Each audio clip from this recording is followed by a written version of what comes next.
Hi. Cold bulk emails are an awful tactic. Your buyers hate getting them and you hate the responses or lack of responses that you get. They're ineffective. They even devalue your brand.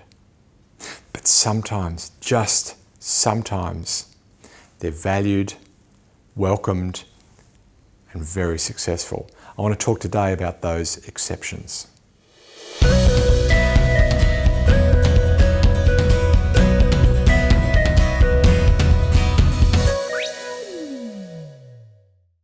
So here are my 7 tips for using electronic direct mail or EDM for cold outbounds. Firstly, people who are new into the role. We call them new brooms. They're new to the role. Number 1, build an asset for targets who are new to their role. An asset specifically for people who are new. Think about their newness and build an asset that's valuable because they're new. Build a series of emails about that asset. Offer a meeting in each contact. Build to a crescendo. We'll talk about that in a moment.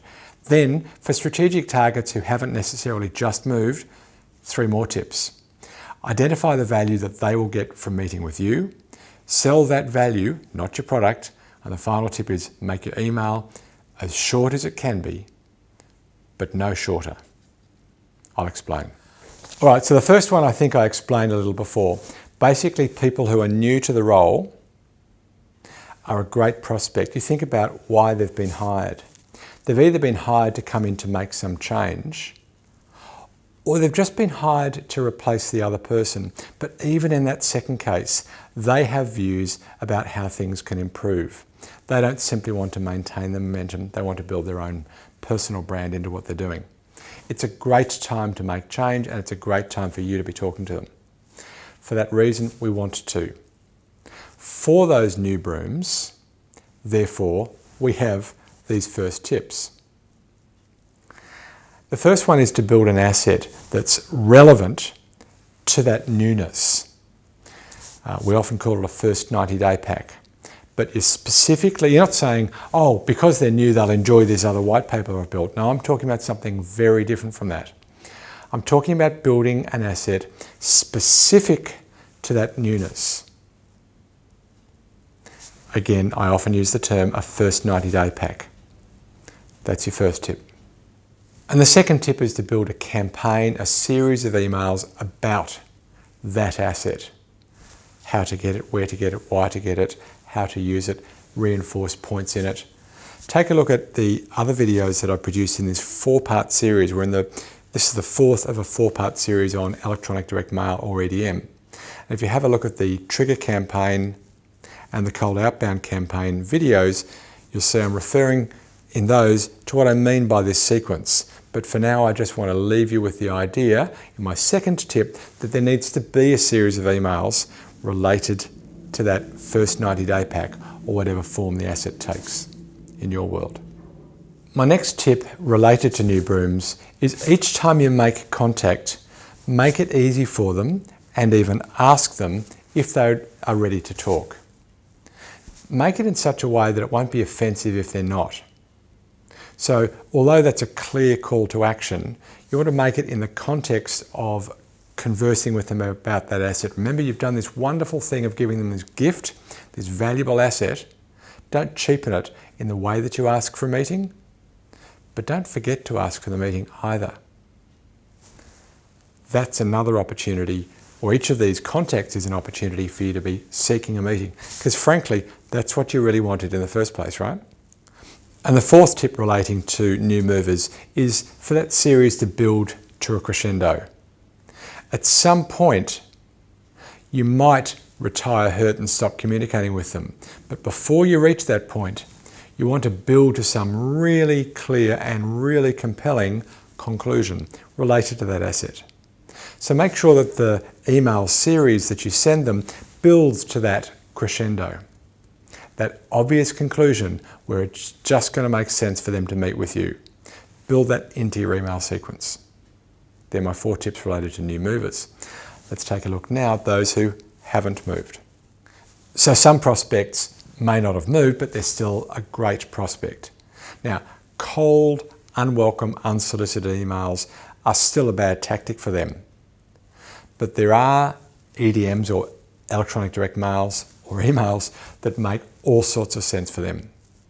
And those are the emails that communicate how well you've researched them and how carefully you've found out a problem that they have that they may not even know about, but they need to. Miller Hyman, the sales process company that we work very closely with, call that a valid business reason. You can check out lots of my blogs on the website about VBR. But suffice to say for now, in this communication that you're sending out to the cold person, the strategic target, but they're cold, you want to convey only one thing. That's not why you want the meeting, and it's not the agenda. Let me put it differently. It's why they want the meeting or should want the meeting. What are they going to get out of this meeting? Quick example. Hey John, we haven't met, but I do know these things about your business, A, B and C. And I also believe that D, E and F. I have a lot of experience dealing with these issues with companies like A, B and C. I'd like to share some of those experiences with you to help you avoid the traps that these other companies may have found themselves falling foul of.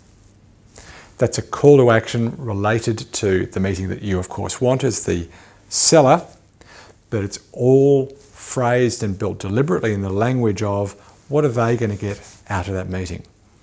That's your first tip for your strategic targets. And the second tip I think was implied by the way I described that first tip, and that is sell that value, which is a meeting, that they will get value out of, not that you will get value out of. They don't care about you. What value will they get out of the meeting? I think I made that point in the last tip. The point now that I'm making is that you want to sell that value, not your product. The letter isn't to introduce your products. The letter is to sell what they will get out of a meeting, no more. And the final tip is about brevity. Keep the email as short as you can, but no shorter. That is, don't get sucked into the dogma that says that your email has to be short. You can't waffle. Get to the point as quickly as you can. But don't shortchange yourself either. If it's going to take 5 paragraphs and you simply cannot convince them that a meeting would be a smart move in less than 5 paragraphs, then that's what you should use. If you can do it in 2, fantastic. As short as you can and no shorter. So to summarise, for new Brooms, build an asset for targets specific to that newness about their role. Build a series of emails about that asset. Offer a meeting in each of those emails. Build to a crescendo. They're the 4 tips for new movers or new Brooms.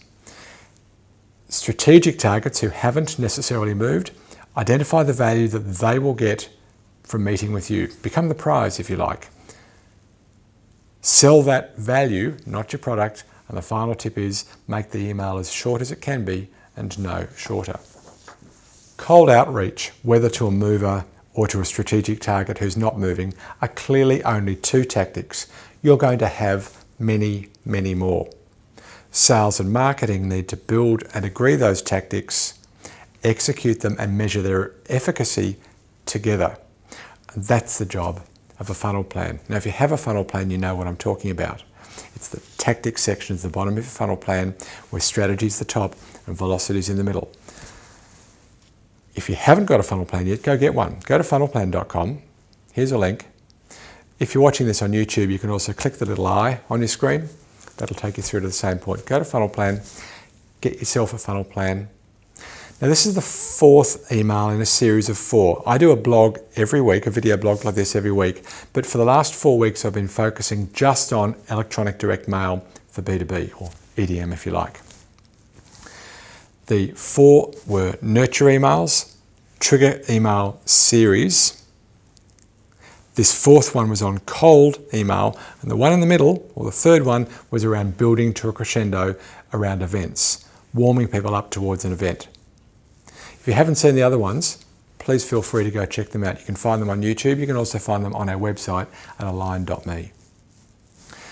I've got lots more lined up for next week. We're changing to a new series next week. I hope you got value out of this. I had a lot of fun putting it together for you. Until next week, may your funnel be full and always flowing. Our thanks this week to you for watching this week's show, to Elizabeth Pena for blog production, John Ang for video production. My name's Hugh McFarlane, and it's been my absolute pleasure to have scripted and presented this week's show.